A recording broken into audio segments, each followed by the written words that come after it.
Ada seorang syekh, saya dengarkan ceramahnya, menarik sekali. Saya tidak tahu orang itu siapa, tapi cuplikannya saya dapatkan dari seorang teman dari Jeddah yang mengirimkan ke saya. Orang ini cerita, syekh ini menceritakan, cuplikannya ada di HP saya, dia bilang, saya satu waktu pernah ke Mesir, dan di Mesir ini, saya lagi dari satu daerah mau ke Kairo, dari Iskandaria, satu kota, mau ke Kairo.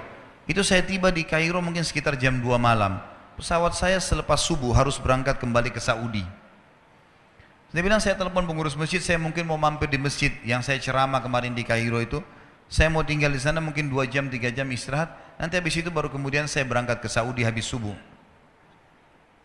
Dia bilang, saya masuk ke masjid, tiba jam 2 malam, turun dari mobil, saya lihat masjid, lampunya nyala semua nih. Kemudian setelah saya masuk masjid, saya temukan ada orang di mihrab, imam, lagi sujud, nangis-nangis. Luar biasa, tangisannya itu kalau orang dengar membuat orang yang dengar pun mau menangis. Jadi saking luar biasa dia merengeknya sama Allah dalam sujudnya. Kata syekh ini, saya pun sambil berdoa sama Allah, ya Allah kabulkan permintaannya orang ini. Walaupun saya belum tahu apa yang diminta gitu. Dia bilang selesai dia sholat, saya dekati dia, saya bilang, Masya Allah, doa apa ini? Luar biasa ini.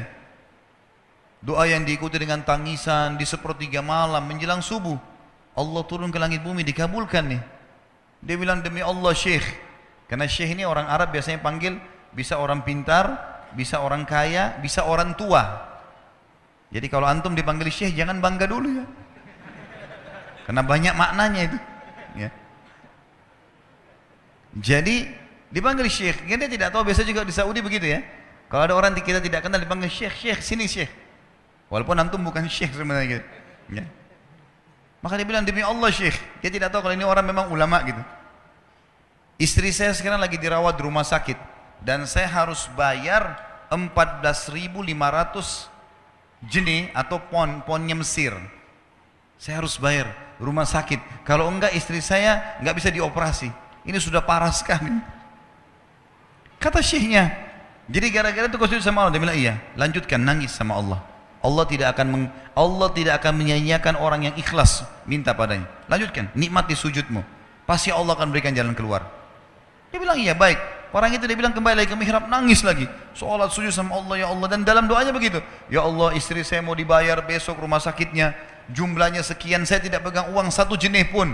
Ini 14.500 jenih. Banyak sekali. Maka dia bilang, orang ini bilang, baiklah kalau begitu. Syekhnya ini bilang, saya mau tidur dulu. Saya istirahat 1 jam, menjelang azan subuh dia bilang, ada marbot masjid datang bangunin saya.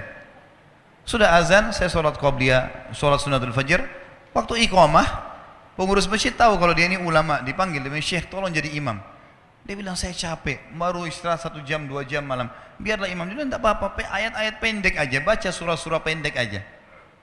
Kata syekh, baiklah. Dia bilang, saya baca surah-surah pendek. Rupanya, mikrofon masjid karena keluar di luar, ada satu pengusaha Mesir, apartemennya itu dekat masjid, dan dia suka ikuti ceramahnya syekh ini di YouTube. Dia bilang, turun dari apartemennya, ikut sholat berjamaah di masjid, karena dia kenal suaranya orang ini gitu. Begitu selesai sholat, dia bilang, saya lagi zikir, datang orang itu. Dia bilang, syekh, ahlan wa sahlan di Mesir. Saya salah satu penggemar Anda di YouTube, dan saya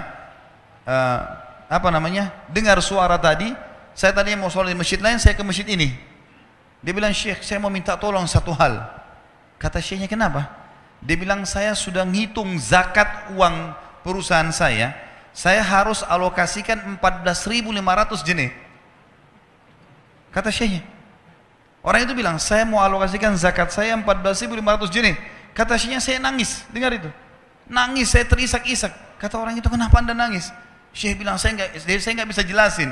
Dia bilang, saya nangis terus. Kemudian saya lihat ke kiri kanan di saf, mana orang yang tadi malam sholat tahajud tuh? Makanya ada di ujung. Dipanggil sama syekh, fulan kesini, datang. Dia bilang, ceritakan masalah kamu apa? Dia bilang, syekh, saya punya masalah, istri saya dioperasi, harus bayar 14.500 jenih hari ini, kalau tidak nggak operasi. Kata syekhnya, tiba-tiba si pengusaha ini nangis-nangis. Orang ini juga heran, kenapa kalian berdua menangis? Dia masih bingung kenapa gitu. Kata syekhnya, biarin orang ini yang jelaskan. Yang punya usaha bilang apa? Demi Allah Syekh, saya sudah 1 minggu taruh uang ini di lemari saya, sudah 1 minggu. Setiap hari istri saya bilang, turunkan, lakukan haknya Allah, zakat itu keluarkan. Dia bilang, saya ingin dapat 1 orang yang saya kasih langsung daripada saya bagi-bagi. Saya mau 1 orang saya kasih, selesaikan masalah dia, dan Allah selamatkan saya di akhirat. Orang ini jadi nangis. Orang yang punya minta butuh nangis.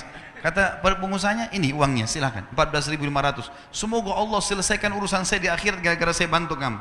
Kata syekhnya, demi Allah yang terjadi, orang ini yang siapa namanya, orang yang punya uang ini, yang dikasih uang, dia tiba-tiba lupakan saya dan lupakan si pemilik uang.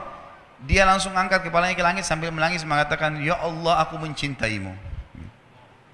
Terpenuhi kebutuhannya, gitu kan? Kuasa Allah. Teman-teman, cuman kita selalu buru-buru.